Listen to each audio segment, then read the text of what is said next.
Yeah, you talk. You go through a whole section that's about reading your dog and what signals to look for. And it's the same thing with people. You got to learn how to read people. But you talk about their eyes. You talk about their ears, what their ears are doing. You talk about what their tail. And these are all things you told me when I was getting my dog. Is things to look for. And man, they were spot on. Just looking at their posture. Interestingly, we just had Jordan Peterson on. We talked a lot about posture. He's got a new book out called 12 Rules for Life. And the first chapter, this is how to live your life. The first chapter is stand up straight with your shoulders back. Yeah. And it's like, yeah. And you can see that in dogs. Mm-hmm. And you can see that, in the way that you stand around your dog. You've already talked about that a bunch today. But just to make sure that you have good posture, as like simple as that might sound. And what do you look for in the posture of a dog? So this is where it depends on what the what you're looking for, what the end goal is. Right. If I'm looking for a pet, then I probably don't want a cocky scorpion tail, ears up, chest out, looking like King Kong and like he owns the place. For a good, strong working dog, yeah, I want a dog that's going to make my back end pucker by grabbing a leash and opening his gate and clipping it to it. Like, this dog's making me a little nervous because he's walking around looking at me like, I don't sweat you. That's one of the biggest misconceptions is growling. People think, growling is weakness. Growling is being scared, and it's peacock feathers, essentially. It's a dog's way of saying, you're making me uncomfortable, I'm going to do this in hopes that it makes you, it calls your bluff and backs you down. When I see a dog that growls, I know I can get in his head faster than a dog that's standing there looking at me with his tail just feathering a little bit, with his eyes pinpointed, non-dilated pupils, and looking at me like, dude, bring it.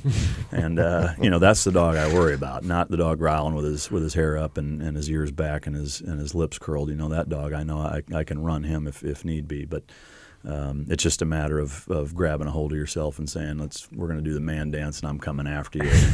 And 99 times out of 100, that dog doesn't want anything to do with it. But, for a pet, again, it depends on, am I active? Do I want a dog that's going to play a deterrent role in terms of protection? And, do I just want an active companion? Do I want a docile dog that, my kids can snuggle with? So to me, again, just like with the kind of the macrocosm of, what do you want out of the dog? Let that drive your decision and work backwards from there. But I think the key point is here, know that there's traits or visual clues that you can look for that indicate what kind of personality the dog has.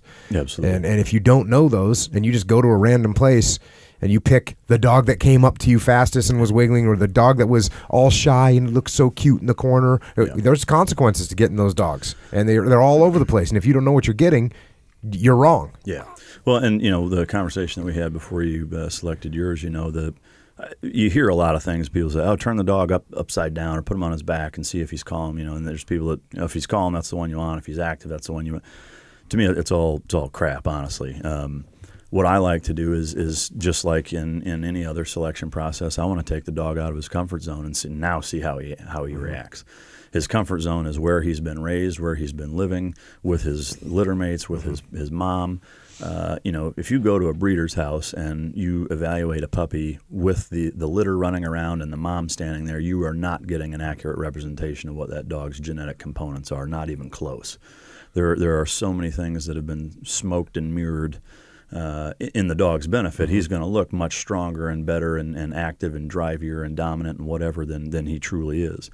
If you want to really see that dog at its genetic face value, take him somewhere where he hasn't been by himself. You told me Home Depot, which I think is a great, because there's things going on in Home Depot. Tons of stuff. There's noises. Yeah. There's a bunch of people running around. There's other dogs in there. Yeah. There's kids. There's all kinds of chaos going on in the Home Depot. Yeah, I mean, you'll find out about a dog's environmental nerve faster than anything there, and so, but it can be anywhere busy. It could be a parking lot. It could be Walmart. It could be an airport. I mean, wherever you can find it. Home Depot is going to get flooded with test dogs. Yeah. By the way, just FYI, test dogs, like the little puppies, they're not potty trained yet. So FYI for everyone here.